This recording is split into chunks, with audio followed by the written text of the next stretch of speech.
একটু একা হয়ে বসুন। দরজার ছিটকিনিটা ঠিক করে দিয়েছেন তো? কারণ এই গল্পটা একটু গোপন আর আপনার মনোযোগের সবটুকু দাবি করে। এমন অনেক গল্পই আমাদের ঘরের চার দেওয়ালের ভেতরে লুকিয়ে থাকে, যা কখনো আলোর মুখ দেখে না, কিন্তু প্রতিটি মুহূর্তেই তা আমাদের দম বন্ধ করে রাখে। আজ আমি আপনাদের আমার তেমনই এক গোপন কথা শোনাব, যা বলতে গেলে আজও আমার বুকটা কেঁপে ওঠে। আমার নাম আয়েশা। আমার বাড়ি হুগলি জেলার এক শান্ত গ্রাম্য অঞ্চলে, যেখানে যৌথ পরিবারের গণ্ডিটা আজও বেশ পোক্ত। বিয়ে হয়ে যখন এই বাড়িতে এলাম, তখন আমার বয়স মাত্র ২১।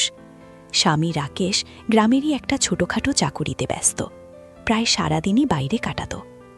প্রথম নতুন পরিবেশ, নতুন মানুষজনের মাঝে নিজেকে মানিয়ে নিতে আমার বেশ সময় লেগেছিল, কিন্তু ধীরে ধীরে সবকিছুই যেন অভ্যেসে পরিণত হচ্ছিল। বাড়ির বউ হিসেবে আমার উপর অনেক দায়িত্ব ছিল, আর আমি মন দিয়ে সেসব পালন করতাম।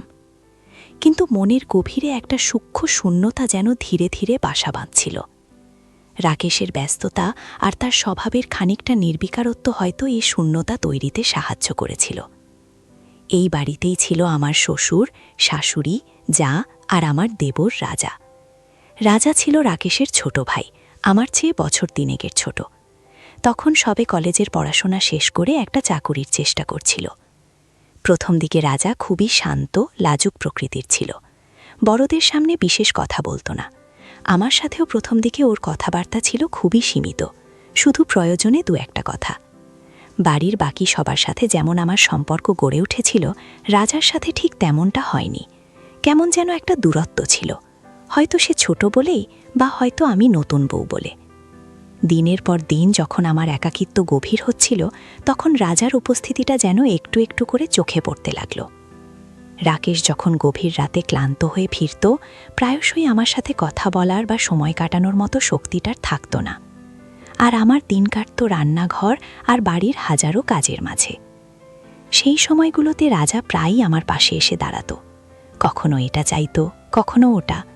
প্রথমে ভাবতাম হয়তো ছোট ভাই হিসেবে চাইছে, কিন্তু ওর চাহনিটা কেমন যেন অন্যরকম লাগত, কৌতূহল মেশানো, আর একই সাথে কেমন যেন একটা আকুলতা। আমি যখন রান্নাঘরে কাজ করতাম, পিঠের আঁচলটা খুলে থাকত, ঘামে ভিজে যেত আমার শরীর। একবার ডাল ঘাটতে গিয়ে হঠাৎ দেখি রাজা রান্নাঘরের দরজায় চুপচাপ দাঁড়িয়ে। আমি ওর দিকে তাকাতেই ও চোখ নামিয়ে নিল, যেন কিছু দেখছিল না। কিন্তু আমার মন বলছিল ও নিশ্চয়ই আমার দিকেই তাকিয়েছিল। কেমন যেন একটা অস্বস্তি আর অদ্ভুত উত্তেজনা অনুভব করলাম সেদিন। আমার শরীরের গড়নটা একটু ছিপছিপে, কিন্তু নারীসুলভ ঢেউগুলো স্পষ্ট। শাড়িতে যখন ঘরোয়া কাজ করতাম, তখন আঁচল অনেক সময় একটু আলগা হয়ে যেত, বা পেটের কাছে শাড়ি সরে গিয়ে কোমরের একটা অংশ দেখা যেত। হয়তো রাজা সেগুলোই দেখত। মাঝে মাঝে যখন কলতলায় জল আনতে যেতাম, ও তখন হয়তো নিজের ঘরেই থাকত, কিন্তু কলতলার পাশ দিয়ে যাওয়ার সময় ওর ঘরের জানালার দিকে তাকিয়ে দেখতাম অনেক সময় আলো জ্বলছে আর একটা ছায়া নড়াচড়া করছে। আমার মনে হতো ও হয়তো আমাকেই দেখছে। এইসব ছোট ছোট ঘটনাগুলো আমার মনে কেমন যেন একটা দোলাচল তৈরি করছিল। একবার দুপুরবেলা সবাই যখন ঘুমোচ্ছিল, আমি তখন নিজের ঘরে বসে সেলাই করছিলাম। হঠাৎ রাজা এসে দরজায় দাঁড়ালো, ওর হাতে একটা গল্পের বই। ভাবি, এই বইটা আমি পড়ছিলাম, কিন্তু কয়েকটা জায়গা বুঝতে পারছি না, আপনি একটু বুঝিয়ে দেবেন? ওর গলার স্বরটা কেমন যেন নরম, বিনয়ী। আমি বইটা হাতে নিলাম, আর ও আমার পাশে এসে বসল। ওর নিঃশ্বাস আমার গায়ে লাগছিল। পাতা উল্টাতে উল্টাতে ওর হাত আমার হাতে লেগে গেল। একটা অদ্ভুত বিদ্যুৎ তরঙ্গ যেন আমার শরীর দিয়ে বয়ে গেল। আমি তাড়াতাড়ি হাতটা সরিয়ে নিলাম, কিন্তু ও সরল না। ওর চোখ আমার বইয়ের দিকে থাকলেও ওর মনোযোগ যেন আমার দিকেই ছিল। আমি বইয়ের কঠিন শব্দগুলোর মানে বুঝিয়ে দিচ্ছিলাম, আর ও মাথা নাড়ছিল। হঠাৎ ও আমার দিকে তাকিয়ে বলল, আপনার চুলগুলো খুব সুন্দর ভাবি, একদম কালো, ঘন। আমি চমকে উঠলাম। ওর চোখে একটা অদ্ভুত ঘোর। আমার মুখ লাল হয়ে গেল। আমি কোনো উত্তর দিতে পারলাম না, শুধু সেলাইটা আবার তুলে নিলাম। সেদিনের পর থেকে আমার মনে রাজার একটা অন্য রকম ছবি তৈরি হতে শুরু করল। আমাদের গ্রামে বিদ্যুৎ প্রায়ই চলে যেত। একবার এমনই এক অন্ধকার রাতে হঠাৎই কারেন্ট চলে গেল। তখন ছিল বর্ষাকাল, বাইরে তুমুল ঝড় বৃষ্টি হচ্ছিল। সবাই নিজ নিজ ঘরে, আমি আর রাকেশ এক ঘরে। রাকেশ ততক্ষণে ঘুমিয়ে পড়েছে। এমন সময় দরজায় কে যেন টোকা দিল। আমি ভয়ে ভয়ে দরজা খুলতেই দেখলাম রাজা দাঁড়িয়ে, হাতে একটা মোমবাতি। ভাবি, আপনার ঘরের মোমটা জ্বলছে না দেখলাম, এই নিন। আমি মোমটা নিতেই ওর হাত আমার হাতে লেগে গেল। ঘন অন্ধকারে ওর চোখগুলো যেন জলজল করছিল। ওর শ্বাস প্রশ্বাসের শব্দ স্পষ্ট শুনছিলাম। আমার বুকটা ধুকপুক করে উঠল। ও মোমটা দিয়ে সরে যাচ্ছিল। আমি হঠাৎই ওকে ডাকলাম, দাঁড়া রাজা, ভয় করছে, তুই একটু গল্প করবি? রাজা আমার কথা শুনে থমকে দাঁড়ালো। ওর চোখে মুখে একটা অস্পষ্ট হাসি ফুটে উঠল। ও এসে আমার বিছানার একপাশে বসল। আমরা কথা বলতে লাগলাম। গল্পের ছলে ও আমার ব্যক্তিগত অনেক কিছু জানতে চাইছিল। আমার ভালো লাগা, মন্দ লাগা, রাকেশের সাথে আমার সম্পর্ক কেমন, এসবও ও জানতে চাইছিল খুব সাবধানে। আমি জানি না কেন ওর সাথে কথা বলতে আমার ভালো লাগছিল। মনে হচ্ছিল আমার না বলা কথাগুলো ও বুঝতে পারছে। সেই রাতে আমরা অনেকক্ষণ ধরে কথা বলেছিলাম, যতক্ষণ না বিদ্যুৎ ফিরে আসে। এরপর থেকে রাজা যেন আমার ছায়া হয়ে উঠল। আমি যখনই একা থাকতাম ও কোনো না কোনো অজুহাত খুঁজে আমার পাশে আসত। কখনো বাজার থেকে এটা কিনে এনে দিত, কখনো বাগান থেকে ফুল তুলে আনত। আমার জন্য ওর এত মনোযোগ দেখে আমার মনের কোণে একটা অদ্ভুত ভালো লাগা জন্ম নিচ্ছিল, আর একই সাথে একটা অপরাধবোধও কাজ করছিল। আমি তো বিবাহিতা, এসব ভাবা আমার ঠিক নয়, কিন্তু মনকে কি সবসময় বসে রাখা যায়? একদিন আমি ছাদে ভেজা কাপড় শুকাতে গিয়েছিলাম। সে সময় হালকা হালকা বৃষ্টির ফোঁটা পড়ছিল। আমার শাড়িটা ভিজে যাচ্ছিল। হঠাৎ রাজা এসে ছাদের দরজার কাছে দাঁড়ালো। ভাবি, বৃষ্টি পড়ছে, আপনি ভিজে যাবেন। ওর হাতে একটা তোয়ালে ছিল। বৃষ্টিতে ভিজলে আপনার জ্বর আসবে। আমি কাপড়গুলো টেনে নিচ্ছিলাম, আর ও আমার কাছে এসে আমার হাত থেকে ভেজা শাড়িটা নিল। ওর হাত আমার ভিজে হাতে পড়তেই আমার সারা শরীর শিউরে উঠল। সে সময় আমার পরনে ছিল একটি হালকা নীল রঙের সুতির শাড়ি, যা বৃষ্টির ফোঁটায় ভিজে আমার শরীরের সাথে লেপটে যাচ্ছিল। ভেতরের ব্লাউজের ভাঁজগুলো স্পষ্ট হয়ে উঠছিল। আঁচলটা সরে গিয়ে আমার কোমর আর পিঠের অনেকটা অংশই অনাবৃত ছিল। রাজা আমার দিকে এমনভাবে তাকিয়েছিল যেন ওর চোখে পৃথিবীর সব ক্ষুধা। ওর চোখে সেই গভীর দৃষ্টি আমার ভেতরে কেমন যেন একটা অজানা ভয় আর একই সাথে তীব্র আকর্ষণ তৈরি করছিল। ও আমার ভেজা শাড়িটা হাতে নিয়ে আলতো করে আমার কোমরের কাছে চলে এলো। শাড়িটা তুলতে গিয়ে ওর আঙুলগুলো আমার কোমরে ছুঁয়ে গেল। আমি চোখ বন্ধ করে ফেললাম। আমার সারা শরীর যেন কাঁটা দিচ্ছিল। ও কিছু বলল না, শুধু ভেজা শাড়িটা একপাশে রেখে দিল, আর তারপর আমাকে লক্ষ্য করে বলল, ভাবি, আপনি কেন নিজেকে এভাবে কষ্ট দেন? আপনার স্বামী তো আপনার দিকে ফিরেও তাকায় না। আপনি এত সুন্দর, আর উনি বোঝেনি না। ওর কথাগুলো আমার বুকের ভেতরে গিয়ে বিঁধল। আমার মনের গোপন কথাগুলো ও যেন বুঝে ফেলেছিল। সেদিন আমি দ্রুত ঘর থেকে নেমে এলাম, কিন্তু রাজার সেই স্পর্শ আর কথাগুলো আমার মন থেকে মুছে যায়নি। দিন কাটতে লাগল। রাজার সাহস আরও বাড়তে থাকল। যখনই আমরা একা হতাম, ও আমার আরও কাছে ঘেঁষে আসত। কখনো শাড়ির আঁচলটা ঠিক করে দেওয়ার নাম করে আমার পিঠে হাত বোলাত, কখনো কোনো কথা বলার সময় আমার হাত ধরে ফেলত। আমার মনে হতো এ তো শুধুই দেবর নয়, এ যেন আমার না বলা ভালোবাসার আশ্রয়। আমার মন বলতো এসব ভুল, সমাজের চোখে অপরাধ। কিন্তু ওর সান্নিধ্য, ওর মনোযোগ আমার ভেতরের শূন্যতাটাকে ভরে দিচ্ছিল। আমার জীবনে রাকেশের যে অভাব, সেটা রাজা পূরণ করার চেষ্টা করছিল। অন্তত আমার মন তাই বিশ্বাস করতে চাইছিল। একদিন রাতে আমার শরীরটা খুব খারাপ লাগছিল, মাথা ব্যথা আর জ্বর জ্বর ভাব। রাকেশ তখন অফিসের কাজে বাইরে গেছে। শাশুড়ি আর যা সবাই ঘুমিয়ে পড়েছে। আমি কোনো মতে নিজের ঘরে শুয়েছিলাম। হঠাৎ দরজায় আবার মৃদু করাঘাত। দরজা খুলতেই রাজা। ওর চোখে গভীর উদ্বেগ। ভাবি, আপনার শরীর খারাপ শুনে আমি চিন্তায় পড়ে গেছি। কিছু খাবেন? আমি আপনার জন্য গরম জল করে এনেছি। ওর হাতে একটা জলের বোতল আর একটা ট্যাবলেট।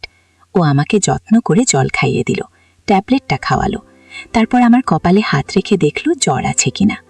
ওর স্পর্শে আমার সমস্ত শরীর কেমন যেন শিথিল হয়ে আসছিল। ও আমার পাশে বিছানার প্রান্তে বসল, আর আমার হাতটা নিজের হাতে তুলে নিল।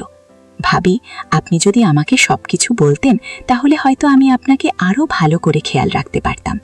ওর কথাগুলোতে একটা গভীর অধিকার বোধ আর অভিযোগের সুর ছিল। আমার চোখ ভিজে উঠল। আমি ওর হাত ছাড়াতে পারলাম না। আমার মনে হচ্ছিল এই মুহূর্তে আমার ওকে খুব দরকার। ও আমার হাতটা ধরে রাখলো অনেকক্ষণ। তারপর ধীরে ধীরে আমার হাতের আঙ্গুলগুলোতে ওর আঙ্গুল দিয়ে খেলা করতে লাগলো। ওর স্পর্শে আমি কেমন যেন এক ঘোরের মধ্যে তলিয়ে যাচ্ছিলাম। আমার মনে হচ্ছিল আমি ভুল করছি, কিন্তু এই ভুলটা যেন আমাকে এক অদ্ভুত শান্তি দিচ্ছিল। রাজা এই সুযোগটা ধীরে ধীরে নিতে শুরু করলো। আমার মানসিক দুর্বলতাকে ও ব্যবহার করতে চাইল। একদিন রাতে আমি বারান্দায় দাঁড়িয়ে আকাশ দেখছিলাম। তখন অনেক রাত, সবাই ঘুমিয়ে। রাজা চুপি চুপি এসে আমার পাশে দাঁড়ালো। ভাবি, আপনি কেন এত চিন্তা করেন? আপনার চোখগুলো কত সুন্দর, কিন্তু সারাক্ষণ একটা বিষণ্ণতা লেগেই থাকে। ও আমার আরও কাছে সরে এলো। বারান্দার রেলিংয়ে ভর দিয়ে ও আমার কোমরটা আলতো করে ছুঁয়ে দিল। আমার সারা শরীরে যেন বিদ্যুৎ খেলে গেল। আমি সরে যেতে চাইলাম, কিন্তু ওর চোখে এমন একটা আকুতি ছিল যে আমি পারলাম না। ভাবি, আপনি জানেন না আমি আপনাকে কতটা ভালোবাসি। ওর কথাগুলো আমার কানে বিষের মতো লাগছিল, আবার অমৃতও মনে হচ্ছিল। ও আমার কোমর ধরে নিজের দিকে টেনে নিল। আমি ওর উষ্ণ নিঃশ্বাস অনুভব করছিলাম। আমার সমস্ত শরীর অবশ হয়ে আসছিল। সমাজ, সংসার সবকিছু যেন আমার মাথা থেকে উধাও হয়ে যাচ্ছিল। এই মুহূর্তটা ছিল আমাদের দুজনের একান্ত নিজস্ব, নিষিদ্ধ এক অভিসার। সে রাতে আমরা অনেক কথা বলেছিলাম, অনেক অপ্রকাশিত অনুভূতি একে অপরের সাথে ভাগ করে নিয়েছিলাম, যা শুধু দুটি নিরাশাগ্রস্ত আত্মার গভীর আকর্ষণকে আরও তীব্র করছিল। কিন্তু এই নিষিদ্ধ আকর্ষণ আমাকে ধীরে ধীরে এক গভীর অতল গফারের দিকে টেনে নিয়ে যাচ্ছিল। আমি জানি এটা ভুল, কিন্তু ওর মনোযোগ, ওর স্পর্শ, ওর কথাগুলো আমাকে যেন মাদকতার মতো আচ্ছন্ন করে রাখছিল। ওর চোখের চাহনি যেন আমার সমস্ত অস্তিত্বকে গ্রাস করে ফেলছিল। কখনো কখনো ও এতটাই সাহসী হয়ে উঠত যে আমার ভেতরে ভয় জন্মাতে শুরু করল। আমার মনে হতো ও যদি কাউকে সব বলে দেয়, যদি আমার সংসারের শান্তি নষ্ট হয়ে যায়। আমার এই দুর্বলতাটা ও বুঝে গিয়েছিল। একদিন রাকেশের এক দূরসম্পর্কের ভাইঝি রূপা আমাদের বাড়িতে বেড়াতে এসেছিল। রূপা দেখতে বেশ সুন্দরী আর আধুনিক। রাজা ওর সাথে বেশ খোলাখুলি কথা বলছিল, হাসাহাসি করছিল। আমি দূর থেকে দেখছিলাম, আর আমার ভেতরে একটা তীব্র ঈর্ষা জ্বলে উঠল। আমার মনে হলো, রাজা কি আমাকে ভুলে যাচ্ছে? ও তো শুধু আমারই। আমি এই অনুভূতিতে অবাক হয়ে গেলাম। আমি কি সত্যি ওকে ভালোবেসে ফেলেছি? সে রাতেই রাজা চুপি চুপি আমার ঘরে এসেছিল। আমার মুখটা দেখেইও বুঝতে পেরেছিল আমি রেগে আছি। কি হয়েছে ভাবি, কেন মন খারাপ? আমি বললাম কিছু না। ও আমার আরও কাছে এসে বসল। রূপাকে দেখে হিংসে হচ্ছে বুঝি? ওর কথায় আমি চমকে উঠলাম। ও আমার মন পড়ে ফেলেছে। হিংসে তো হওয়ারই কথা। আপনার স্বামী আপনার খবর রাখে না? আমি আপনাকে একটু ভালোবেসেছি দেখেও আপনি রেগে যাচ্ছেন? ওর কথায় একটা তিরস্কারের সুর। ও আমার হাতটা শক্ত করে চেপে ধরল।